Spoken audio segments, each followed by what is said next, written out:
There's a new campaign that is catching a little bit of attention, and I'm very happy that's happening. It's known as Beyond I Do, and it consists of couples in the LGBT community who might have gotten the right to marry one another after the Defense of Marriage Act was deemed unconstitutional by our Supreme Court, but they happen to live in states where their rights are not protected because the politicians in charge don't really care about their rights.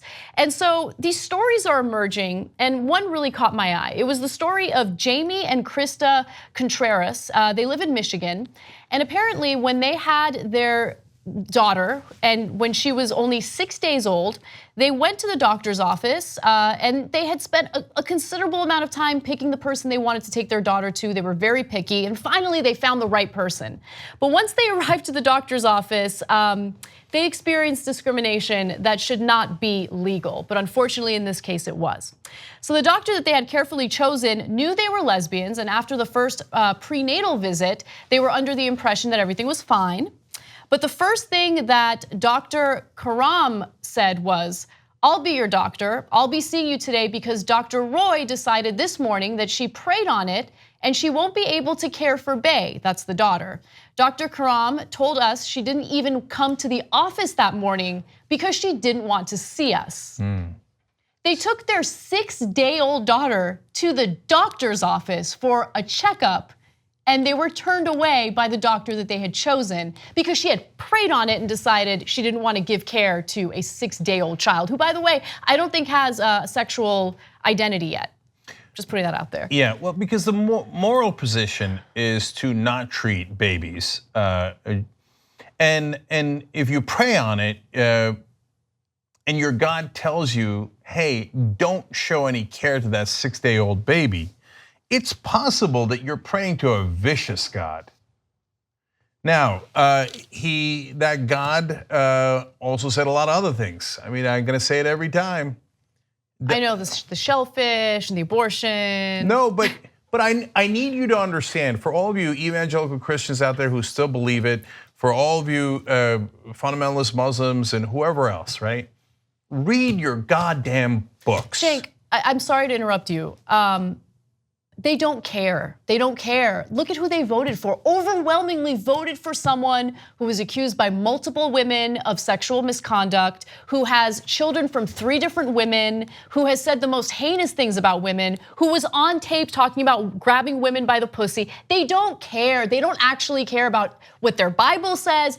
All they do is hide behind their religion to carry out the hatred in their hearts. And that is honestly one of the saddest things about all of this, because it isn't about, oh, it is my deeply held religion. By the way, I don't know if this doctor is evangelical. What I do know is that she's deeply unethical, and to turn away a 6-day-old girl because you don't agree with the sexual orientation of her parents is disgusting. And if I had my way, she would not be allowed to practice any type of medicine. You should not be allowed to turn people away based on their race, their sexual orientation, their gender, anything like that. I just want to be clear though, the fundamentalists are immoral. Absolutely. So they keep saying it about people who are rational and decent and love each other. But if you ever say it about them, they get so touchy. No, you're the immoral person who won't treat a baby. You're the one who probably claims to be pro-life, but as soon as the baby has left the womb, within 6 days, you won't even see it to make sure that it's okay because you're judging her parents. No, you people are deeply, deeply immoral. You're a doctor, you're supposed to take care of people, and you say, I won't do my job. You're also a bum.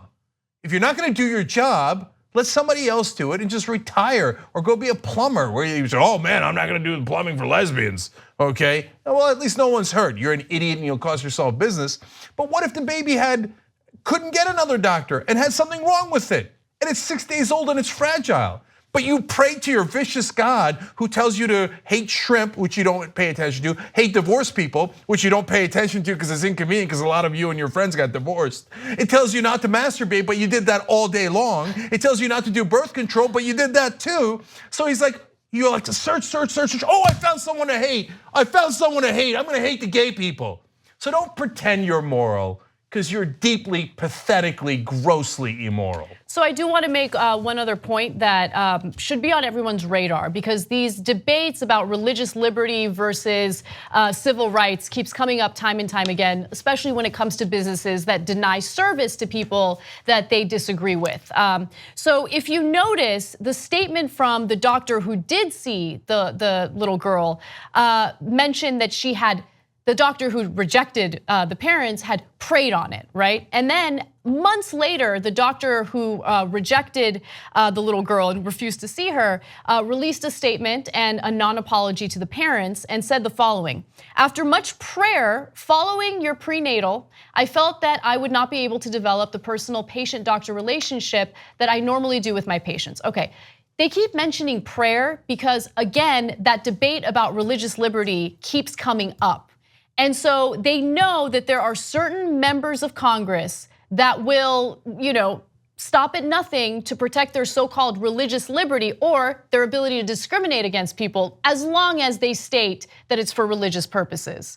So this is, again, it's setting a precedent. It's creating a certain type of protection for people who wish to discriminate.